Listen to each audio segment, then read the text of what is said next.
ជំនួបរវាងបុរីលេងនវត្រានិងអតិថិជនទទួលលទ្ធផលជីវិតជំនាញក្រមវប្បធម៌សន្តានានិងបានឯកភាពគ្នា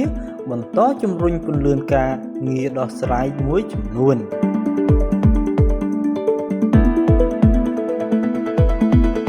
ក្រុមការងារក្រសួងរៀបចំដែនដីនគររូបនីយកម្មនិងសំណង់និងរដ្ឋបាលខេត្តកណ្ដាលបានបន្តដឹកនាំកិច្ចប្រជុំសម្រុះសម្រួលនិងដោះស្រាយករណីទិញឬលក់ផ្ទះដីឡូគម្រោងបុរីលេងនវត្រានិងអតិថិជនដោយបានធ្វើការបន្តពិនិត្យលើសំណើសំណុំពររបស់តំណាងអតិថិជនគម្រោង 6A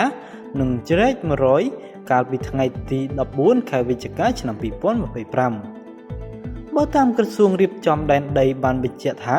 ជាលទ្ធផលកិច្ចប្រជុំបានប្រកាន់យកវប្បធម៌សន្តានានិងបានពិគ្រោះគ្នាប្រកបដោយស្មារតីយោគយល់ហើយបានឯកភាពគ្នាក្នុងការបន្តជំរុញការងារដោះស្រាយពន្លឿនការងារសាងសង់ផ្ទះការចាក់បំពេញដីឡូនិងហេដ្ឋារចនាសម្ព័ន្ធទ្រទ្រង់ចាំបាច់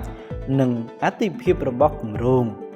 គួរបញ្ជាក់ថាគម្រោងផ្ទះនិងដីឡូលេងនវត្រា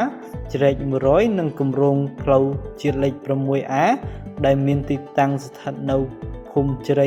100និងភូមិអន្លង់ស្លែងឃុំសម្បូរមាសស្រុកមុខកំពូលខេត្តកណ្ដាល